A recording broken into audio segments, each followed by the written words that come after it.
លោកយាយម្ចាស់ក្រុមហ៊ុនមកបន្លំធ្វើជាអ្នកអនាម័យនៅក្នុងក្រុមហ៊ុនដើម្បីពិសោធន៍ចិត្តបុគ្គលិកនិងចង់ជ្រើសរើសចៅប្រសាឲ្យចៅប្រុសរបស់គាត់ព្រោះគាត់មានចៅប្រុសតែម្នាក់គត់ដើម្បីឲ្យមកគ្រប់គ្រងក្រុមហ៊ុនដ៏ធំរបស់គាត់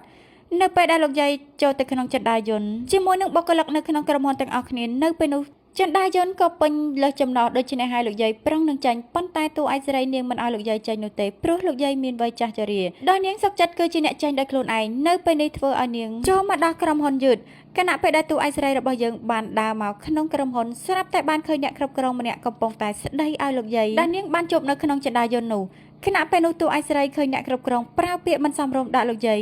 នាងក៏បានចេញមកការពារដោយបាននិយាយទៅកាន់អ្នកគ្រប់គ្រងថា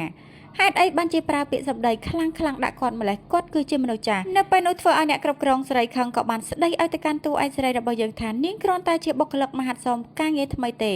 ហេតុអីបានជាហ៊ាននិយាយបែបនេះដាក់ខ្ញុំហើយនៅពេលនោះគេបានគុំមុខតួឯកស្រីរបស់យើងទុកចំណែកឯតួឯកស្រីកំពុងតែមកសួរនាំលោកយាយថាលោកយាយមកទីនេះធ្វើអីលោកយាយក៏បានប្រាប់ថាគាត់មកធ្វើជាអ្នកអនាម័យនៅក្នុងក្រុមហ៊ុននេះ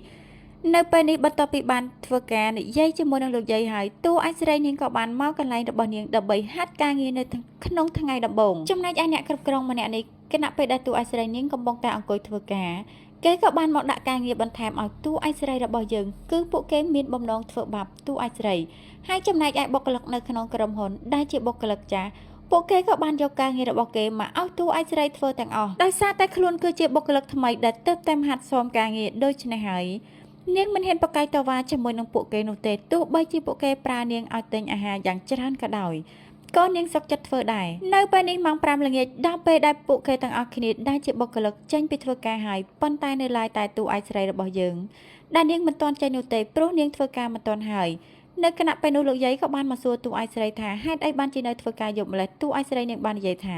ដោយសារតែនាងនៅបង្ហាញការងារនៅព្រឹកឡើងគណៈពេលដែលតួឯកស្រីមកធ្វើការស្រាប់តែអ្នកគ្រប់គ្រងស្រីក៏បាន Suji Collagen ផលិតឡើងដោយរោងចក្រខ្នាតធំមានបទពិសោធន៍ក្នុងការផលិត collagen រយៈពេលជាង20ឆ្នាំនិងបានផលិតចែកចាយ collagen ម៉ាកល្បីៗទៅកាន់បណ្ដាប្រទេសជាច្រើននៅលើសកលលោក Suji Collagen ផ្សំចេញពីវត្ថុធាតុដើមល្អៗជាច្រើនដូចជាផ្លែ peach វីតាមីន C ស្រាយសមុទ្រទឹកមាត់ត្រចៀកកាំស្បែកត្រីជប៉ុនផ្លែ cherry និងបន្លែផ្លែឈើជាច្រើនប្រភេទដែលសម្បូរទៅដោយវីតាមីននិងសារធាតុរ៉ែ Suji Collagen ជួយឲ្យសម្រស់លោកអ្នកនៅតែស្រស់ស្អាតនិងក្មេងជាងវ័យជានិរន្តរ៍បានមកប្តឹងអ្នកគ្រប់គ្រងធំនៅក្នុងក្រុមហ៊ុនថា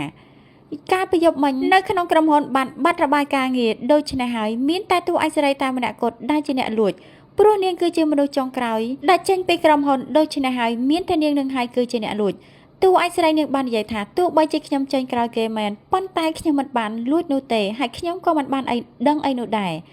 ប៉ុន្តែពួកគេមិនបានជឿនោះទេដោយសារតែអ្នកគ្រប់គ្រងស្រីម្នាក់នឹងបានចាក់រុកនៅគណៈពេលនោះលោកយាយក៏បានដើរមកដល់គាត់បាននិយាយថាខ្ញុំនេះហើយគឺជាសាក្សីរបស់នាងតូចហើយនាងតូចក៏មិនបានលួចឯកសារនៅក្នុងក្រុមហ៊ុននេះដែរព្រោះការប្រយុទ្ធមិញខ្ញុំនេះហើយគឺជាអ្នកនៅជាមួយនឹងនាងតូចអ្នកដែលមានបំណងធ្វើបាបគេគឺជាអ្នកគ្រប់គ្រងស្រីម្នាក់នឹងហើយនៅពេលនោះអ្នកគ្រប់គ្រងធំក៏បានធ្វើការគោរពទៅលើលោកយាយដោយបានហៅថាលោកនាយកនៅពេលនោះធ្វើឲ្យពួកគេពិតជាមានការភ្ញាក់ផ្អើលដោយមិននឹកស្មានថា